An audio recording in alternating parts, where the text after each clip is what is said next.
Alors on commence par le début, je vais vous demander de lire juste, vous avez un livre, et je vais vous demander de lire la toute première dédicace. Celle de Fanon? Non, celle d'avant. Ah, la dédicace, oui, aux jeunes, puisque Ouais, la Fanon, c'est dédicace aux l'exergue, vous avez raison. À cette jeunesse dont on obstrue l'horizon, en indifférence, impunément. Et la page d'après, il y a ma vie prise au lasso de l'existence, il y a ma liberté qui me renvoie à moi-même. Et ça, c'est Fanon, la dernière. Ces citations, elles disent tout du livre, un livre sur la Guyane, sur la jeunesse, sur la justice, sur l'injustice, sur le manque de perspective des gamins, comment certains s'en sortent et d'autres pas.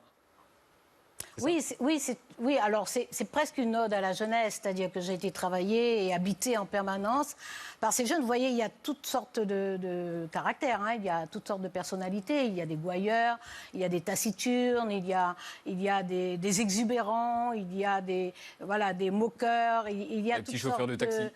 Voilà, il y a toutes sortes de jeunes qui font des choses et qui se retrouvent effectivement pris aussi dans le lasso de l'existence, qui se retrouvent dans des trajectoires qui basculent brusquement sur une vétille. Sur une petite habitude, un quotidien un peu sans perspective, un peu terne. Et puis voilà, on quitte la route. Et puis après, il y a évidemment tout l'enchaînement. Grand ballon. Je ne savais pas ce que ça voulait dire et la définition, elle est page 182. C'est quand, là, je vais dire, c'est quand tu sais manœuvrer le ressort qui te permet de prendre ton essor pour contrôler ton propre sort. En gros, c'est la démerde. Alors non, alors il y a deux sens contradictoires. Il y a le grand ballon, c'est-à-dire ceux qui font beaucoup de bruit, qui remuent beaucoup d'air, donc qui étonne, qui déstabilise. Et puis il y a le grand ballon, il y a le sens positif, c'est-à-dire lorsque, on décide de manœuvrer le ressort qui permettra de prendre son essor et de contrôler son propre sort. C'est-à-dire le grand ballon, celui qui est dans ce livre, le message que je transmets à la jeunesse dans ce livre, parce qu'il y a des situations extrêmement désespérées, celle de Kerma est quand même une situation tragique. Mais il y a à côté de ça, alors c'est un jeune employé qui occasionnellement fait du transport comme un taxi. Il accepte une course pour 15 € et en fait, ce qu'il ne savait pas en acceptant la course, c'est qu'il faisait une course pour un braquage. Je dis juste ça. Oui, voilà. Et évidemment, il y a un dérapage et il y a un véritable drame. Il y a un véritable drame. Mais c'est ça, c'est-à-dire que moi, je vois bien comment la jeunesse est entravée, comment elle est empêchée, comment elle est désespérée aussi, désespérée au sens actif du terme. Elle n'est pas passivement désespérée, mais il y a des choses qui la désespèrent. Je vois tout cela, mais en même temps, je vois bien tout ce qu'il y a en elle, toute la puissance, toute l'énergie qu'il y a en elle, tout le potentiel qu'il y a en elle. Et c'est ça qui traverse tout le livre. C'est-à-dire, ces jeunes-là, ils sont démunis, ils sont un petit peu désemparés, mais ils sont curieux, ils sont insistants, ils sont volontaires. Et même lorsqu'ils sont pris comme ça, ils essaient de comprendre, ils posent des questions, ils ne comprennent pas l'environnement administratif, ils ne comprennent pas les institutions, ils posent des questions, ils sont complètement à côté des codes, mais ils sont là, ils sont quand même actifs, ils sont quand même vivants, ils sont quand même présents, et c'est ce qui me paraît vraiment important, c'est-à-dire que voilà, il y en a qui obstruent leur horizon avec indifférence, impunément, mais elle est là, cette jeunesse.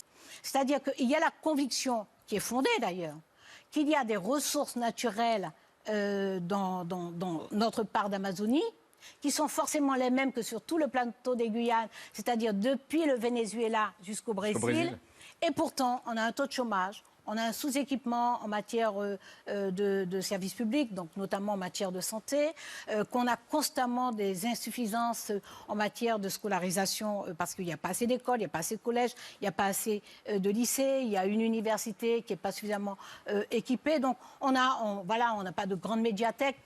On est constamment confronté à des contradictions colossales. C'est le territoire d'où partent les fusées, parce que c'est quand même ce qu'on appelle le port spatial de l'Europe.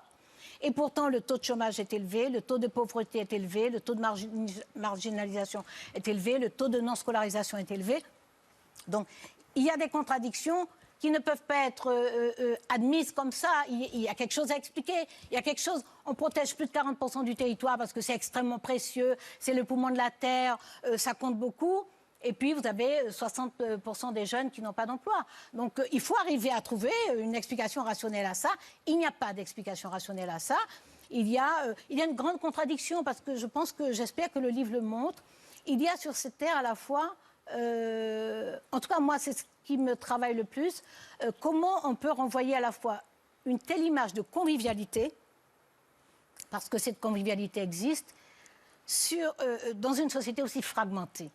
Dans l'organisation hiérarchique de la société, vous avez une superposition. Et vous avez tout en haut des métiers d'autorité qui ne sont pratiquement occupés, aucun n'est occupé par un Guyanais, par exemple, ou une Guyanaise. Et ça, c'est une période, il y a une période où il y avait des Guyanais à la tête de presque tous les services, ou en numéro 2 de presque tous les services. Et aujourd'hui, il n'y en a pratiquement pas.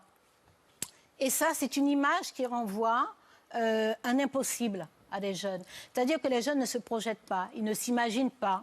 Ils ne s'imaginent pas dans ces métiers d'autorité parce que les images qu'ils ont sous les yeux, c'est que ces métiers d'autorité ne leur ressemblent pas. Donc,